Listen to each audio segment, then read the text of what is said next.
Good morning. कैसे हैं आप लोग? Thank you. फिर से आपका हमारे यूट्यूब चैनल पर आपका हार्दिक अभिनंदन है। देखो, जो अपना जो टॉपिक जो चल रहा था वह था सिंधु घाटी की सभ्यता। सिंधु घाटी की सभ्यता में हमने बात कर ली थी हड़प्पा सभ्यता को लेकर के, और आज हम बात करेंगे मोहनजोदड़ो सभ्यता। मोहनजोदड़ो सभ्यता, मोहनजोदड़ो सभ्यता। देखो, यहाँ से कौन से प्रश्न अच्छे बनते हैं एग्जाम के माध्यम से, वो सारी चीजें आप ध्यान में रखना एक बार। देखो, मोहनजोदड़ो सभ्यता है, इसको आप हेडिंग लगा ले एक बार अपनी कॉपी में। मोहनजोदड़ो सभ्यता, सबसे पहली बात तो यहां से ये प्रश्न बनते हैं कि मोहनजोदड़ो जो सभ्यता है इसके उपनाम क्या है। उपनाम तो ध्यान में रखना आप, इसको मृतकों का टीला, मृतकों का टीला, भूतों का टीला, भूतों का टीला, प्रेतों का टीला, व सिंध का नखलिस्तान कहा जाता है।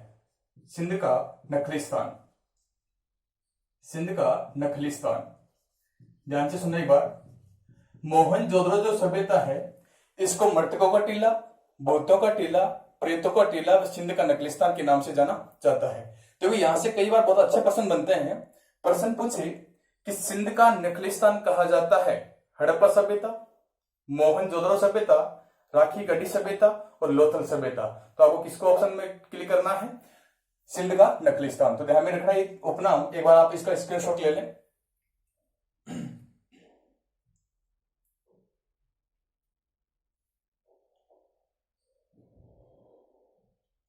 नेक्स्ट बात करते हैं इसमें कि मोहनजोदड़ो सभ्यता कहां पर स्थित है, ये कौन सी नदी के तट पर स्थित है और इसकी खोज किसने की है। तो ध्यान में रखना आप कि मोहनजोदड़ो जो सभ्यता है ये कहां पर स्थित है, ये कौन सी नदी के तट पर स्थित है और इसकी खोज किसने की है। तो आप बताना, यह मोहनजोदड़ो सभ्यता सिंध प्रांत के लरकाना जिले में स्थित है। लरकाना जिला पाकिस्तान। इसके बाद में मोहनजोदड़ो जो सभ्यता है ये सिंधु नदी के तट पर स्थित है, सिंधु। इसके बाद में कि मोहनजोदड़ो जो सभ्यता है इसकी खोज 1922 ईस्वी में राखाल दास बनर्जी ने की थी। किसने की थी? राखाल दास बनर्जी। तो यहां से बहुत अच्छे प्रश्न बनते हैं। प्रश्न पूछे कि मोहनजोदड़ो सभ्यता कौन सी नदी की तट पर स्थित है, तो आपको कौन सी बताना है? सिंधु नदी की तट पर। तो वापस सुनना एक बार कि मोहनजोदड़ो सभ्यता सिंध प्रांत के लरकाना जिला पाकिस्तान में स्थित है। यह सिंधु नदी के तट पर स्थित है। इसकी खोज 1922 ईस्वी में राखाल दास बनर्जी ने की थी। ये ध्यान में रखना आप, इसको आप स्क्रीनशॉट ले लें इसका।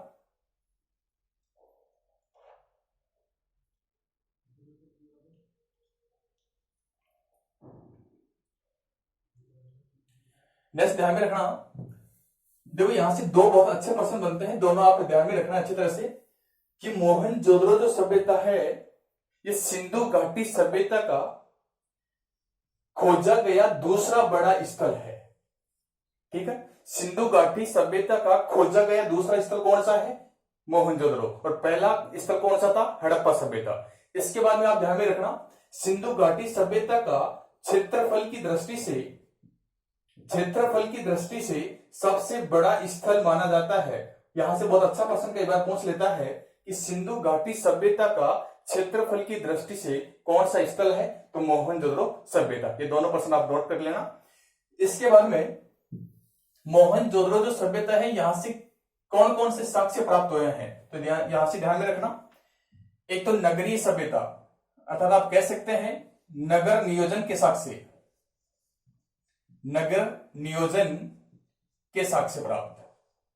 अब नगर नियोजन के साक्ष्य कैसे, तो आप ध्यान में रखना, हमने पहले भी बात की थी पहले वीडियो में भी कि सिंधु घाटी सभ्यता को नगरीय सभ्यता के नाम से भी जाना जाता है, क्योंकि सिंधु घाटी सभ्यता में नगरों के साक्ष्य प्राप्त हुए हैं। इसके कारण की सभ्यता, इसे सिंधु घाटी सभ्यता को नगरीय सभ्यता के नाम से भी जाना जाता है। अब जो नगरीय जो नगर जो यहाँ से प्राप्त हुए हैं, नगर नियोजन के साक्ष्य कहां से प्राप्त हुए हैं? मोहनजोदड़ो सभ्यता से। अब देखो जो नगर नियोजन जो प्राप्त हुए हैं यहाँ पर, तो कौन सी पद्धति पर आधारित हैं? पद्धति तो ध्यान में रखना आप, ये ग्रिड पद्धति,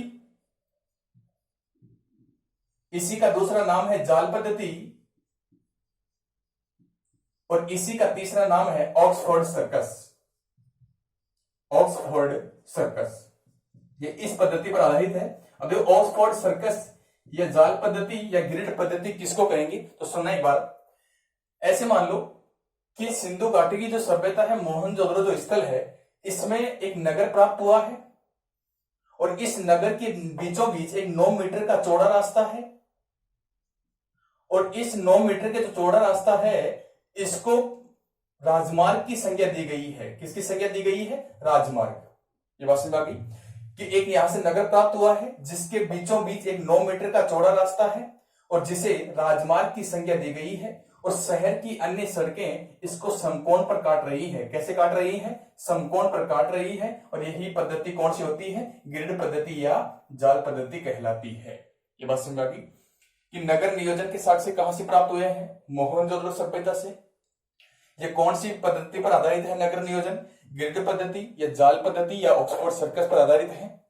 इसमें यह कहा गया है, इसमें यह बताया गया है कि यहाँ पर जो मोहनजोदड़ो जो स्थल है, इसमें एक बीचों बीच, एक शहर के बीचों बीच एक 9 मीटर का चौड़ा रास्ता बना हुआ है जिसको उस शहर का मुख्य राजमार्ग की संज्ञा दी गई है, और शहर की अन्य सड़कें इसको किस तरफ से काट रही है? समकोण पर काट रही है। इसी को आप किस नाम से पुकारेंगे? ग्रिड पद्धति या जाल पद्धति के नाम से जाना जाता है। एक बार आप इसका स्क्रीनशॉट ले लें।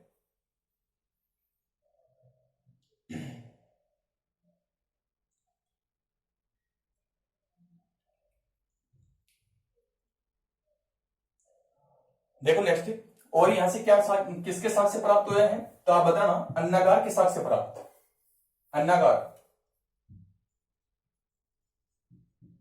अन्नागार के साक्ष्य प्राप्त। अब देखो जो अन्नागार के जो साक्ष्य प्राप्त हुए यहां से, ये 45x15 के आकार के हैं। 45x15 के आकार के हैं। यहां से बहुत अच्छा प्रश्न बनता है। मैं आपके सामने 2 प्रश्न कर रहा हूं, दोनों सुनना आप। प्रश्न पूछे कि मोहनजोदड़ो सभ्यता की सबसे बड़ी इमारत किसको माना जाता है? तो आप बताना, अन्नागार को। किसको माना जाता है? अन्नागार को। आप नोट भी करते जाइए हाथ के हाथ। नेक्स्ट सुनना, प्रश्न पूछे कि संपूर्ण सिंधु घाटी सभ्यता की सबसे बड़ी इमारत किसको माना जाता है? संपूर्ण सिंधु घाटी सभ्यता की, चाहे स्थल कोई सा भी हो, वो चाहे कहीं से भी प्राप्त हुई है, तो संपूर्ण सिंधु घाटी सभ्यता की सबसे बड़ी इमारत किसको मानी जाती है? तो आप बताना, गोदीबाड़ा। गोदीबाड़ा या डाकयार्ड। डाकयार्ड। अब देखो गोदीबाड़ा या डाकयार्ड के साक्ष्य कहां से प्राप्त हुए हैं? तो लोथल सभ्यता से। लोथल, और लोथल की लोकेशन बताना आप, गुजरात में स्थित है। गुजरात। तो दोनों प्रश्न समझ में आ गए कि सिंधु घाटी सभ्यता की सबसे बड़ी इमारत कौन सी है? गोदीबाड़ा या डाकयार्ड। और मोहनजोदड़ो सभ्यता की सबसे बड़ी इमारत कौन सी है? अन्नागार। ये बात समझ में आ गई। नेक्स्ट सुनना, अब देखो गोदीबाड़ा या डाकयार्ड क्या है? तो आपको सबको विदित है, जो गुजरात जो शहर बसा हुआ है, इस समुद्र तट पर है। पहले जो भी आयात निर्यात हुआ करता था, तो जहाजें जहां पर आकर के रुका करती थी, उस स्थान को किस नाम से पुकारा गया है? गोदीबाड़ा या डाकयार्ड के नाम से पुकारा गया है। नेक्स्ट सुनना, यहां से और किसके साक्ष्य प्राप्त हुए हैं? वृहद स्नानागार। वृहद स्नानागार। अब वृहद जो स्नानागार के साक्ष्य कहां से प्राप्त हुए हैं? मोहनजोदड़ो सभ्यता से। और जो वृहद जो स्नानागार जो प्राप्त हुआ है, इसकी लंबाई और इसकी चौड़ाई और इसकी गहराई कितनी है? जो लंबाई में आप बताना, 11.88 मीटर तो स्नानागार लंबा है। इसकी चौड़ाई 7.01 मीटर इसकी चौड़ाई है, और 2.43 मीटर इसकी गहराई है। अब देखो, ऐसे मान लो कि आपका स्नानागार बना हुआ है, इसकी लंबाई तो कितना हो गई? 11.88 मीटर। इसकी जो चौड़ाई है वह कितना हो गया? 7.01 मीटर।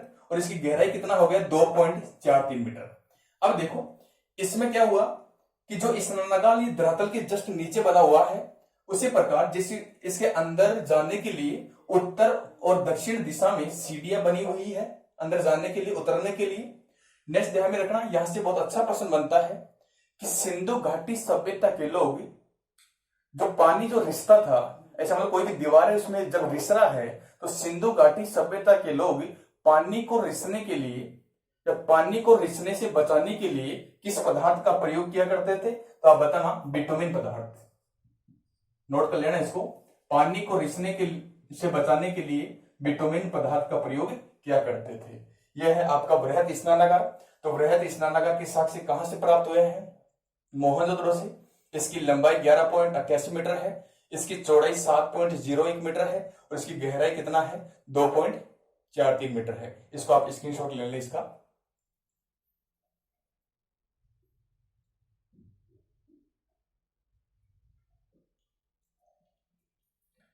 नेक्स्ट सुनना,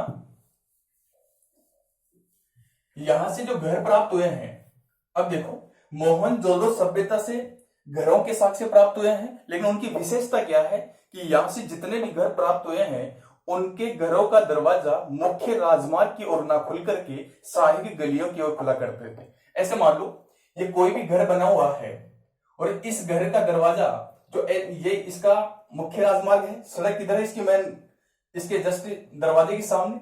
लेकिन ये क्या हुआ कि सिंधु घाटी सभ्यता के लोग अपने घरों का दरवाजा मुख्य राजमार्ग की ओर ना खोल करके ये सहायक गलियों की ओर खुला करते थे। किस तरह खुला करते हैं? ऐसे मान लो ये कोई सहायक गली है, गली जाने के लिए, तो इस गली की ओर कौन से अपने घरों का दरवाजा खोलते थे। ये बात समझ में आ गई कि सिंधु घाटी सभ्यता के मोहनजोदड़ो स्थल से जो घर जो प्राप्त हुए हैं उनका मुख्य दरवाजा मुख्य राजमार्ग की ओर ना खुल करके सहायक गलियों की ओर खुला करते थे।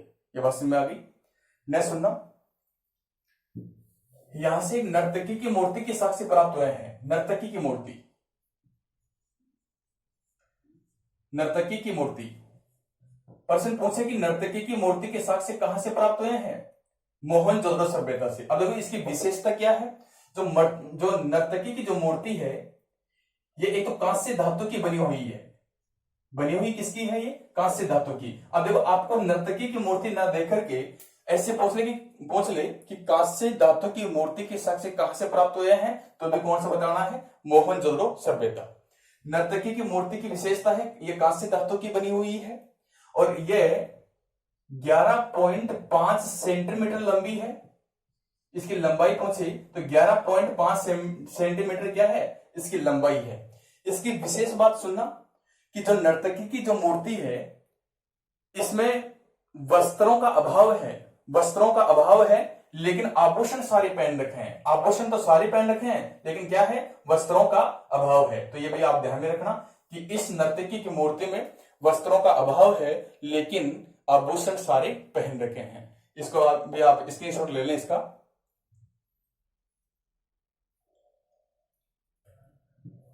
नहीं सुनना, यहां से पुरोहित जी की मूर्ति के साक्ष्य भी प्राप्त हुए हैं। पुरोहित जी की मूर्ति, पुरोहित जी की मूर्ति के साक्ष्य प्राप्त, पुरोहित जी की मूर्ति के साक्ष्य प्राप्त कहां से हुए हैं? मोहनजोदड़ो सभ्यता से। अब देखो जो पुरोहित जी की जो मूर्ति है इसकी विशेषता क्या है? तो विशेषता में आप बताना। पुरोहित जी पद्मासन मुद्रा में बैठे हुए हैं। पहली बात तो पद्मासन मुद्रा, ये पद्मासन मुद्रा में बैठे हुए हैं। दूसरी बात, पुरोहित जी हैं, इनके आद्य नेत्र खुले हुए हैं। आद्य नेत्र तो क्या है? खुले हुए हैं और आद्य नेत्र क्या है? बंद हैं। तो इसके आद्य नेत्र खुले हुए हैं, आद्य नेत्र खुले हुए हैं।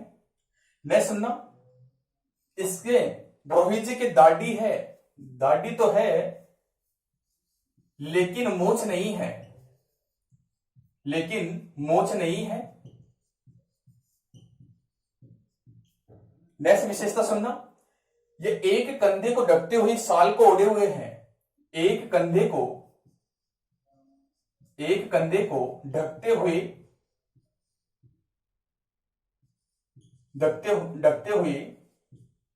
साल ओढ़े हुए हैं, साल ओढ़े हुए हैं। तो ये इसकी क्या है, विशेषता है। पुरोहित जी की मूर्ति के साक्ष्य कहां से प्राप्त हुए हैं, मोहनजोदड़ो सभ्यता से।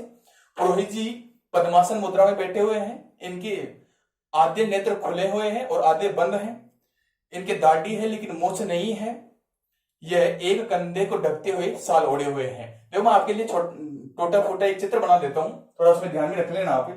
ऐसे मान लो कि ये पुरोहित जी हैं, ये पुरोहित जी हैं।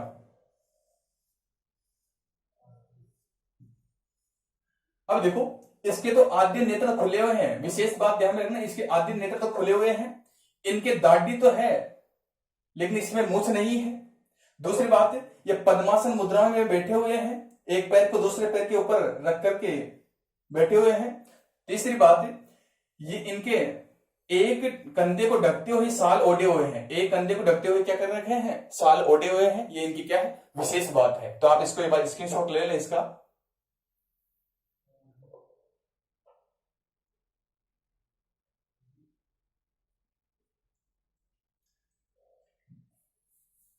नेक्स्ट सुनना, यहां से पुरोहित जी के आवास के साक्ष्य प्राप्त हुए हैं। पुरोहित जी के आवास, पुरोहित के आवास के साक्ष्य प्राप्त हुए हैं, आवास के साक्ष्य। और यहां से महाविद्यालय भवन के साक्ष्य, महाविद्यालय भवन के साक्ष्य प्राप्त, के साक्ष्य प्राप्त कहां से हुए हैं, मोहनजोदड़ो सभ्यता से। तो देखो पुरोहित जी की मूर्ति के साक्ष्य भी कहां से प्राप्त हुए हैं, मोहनजोदड़ो से। और पुरोहित जी के आवास के साक्ष्य कहां से प्राप्त हुए हैं, मोहनजोदड़ो सभ्यता से। और महाविद्यालय भवन के साक्ष्य कहां से प्राप्त हुए हैं, मोहनजोदड़ो सभ्यता से। क्योंकि यहां से बहुत अच्छा एक प्रश्न बनता है, प्रश्न पूछे कि पाशुपति नाथ की मूर्ति के साक्ष्य कहां से प्राप्त हुए हैं, पाशुपति नाथ की मूर्ति। तो पाशुपति नाथ की मूर्ति के साक्ष्य भी कहां से प्राप्त हुए हैं, मोहनजोदड़ो सभ्यता से। पाशुपति नाथ की मूर्ति, पाशुपति नाथ की मूर्ति के साक्ष्य कहां से प्राप्त हुए हैं, मोहनजोदड़ो सभ्यता से। अब देखो यहां से प्रश्न क्या बनता है कि पाशुपति जो नाथ की जो मूर्ति है, इसमें 5 पशुओं का चित्रांकन किया गया है। अब वहां से प्रश्न क्या करता है एग्जामिनर कि 3 पशु तो आप दे देंगे और एक पशु इनसे जो अलग हट करके दे देगा और वही अपना क्या होगा, उत्तर होगा। जैसे एक बार ऐसे मान लीजिए कि ये पाशुपति नाथ की मूर्ति है, इस पाशुपति नाथ की मूर्ति के एक साइड में तो बाघ व हाथी का चित्रांकन किया गया है, बाघ व हाथी, और इस साइड में गेंडा व भैंसा, गेंडा व भैंसा का चित्रांकन किया गया है, और इसके नीचे हिरण का चित्रांकन किया गया है। कौन से पशु का, हिरण का। तो ध्यान में रखना, पाशुपति नाथ की मूर्ति की साक्ष्य कहां से प्राप्त हुए हैं, मोहनजोदड़ो सभ्यता से। पाशुपति की जो नाथ की जो मूर्ति है, इसमें 5 पशुओं का चित्रांकन किया गया है, एक तरफ तो बाघ व हाथी, एक तरफ है गेंडा व भैंसा, और एक तरफ कौन सा है, हिरण। अब देखो यहां से एग्जामिनर प्रश्न कैसे पूछता है कि पाशुपति नाथ की मूर्ति में कौन सी पशु का चित्रांकन नहीं किया गया है। उसमें ऑप्शन होगा हाथी, हिरण, गेंडा और घोड़ा। तो किसका किया गया है, घोड़े का। तो यह बात समझ में आ गई, नहीं किया गया है, नहीं किया गया है, प्रश्न पूछेगा तो नहीं किया गया है, किसमें कौन सा आएगा आपका, घोड़ा। यह बात समझ में आ गई। तो आप एक बार इसको भी स्क्रीनशॉट ले लें इसका।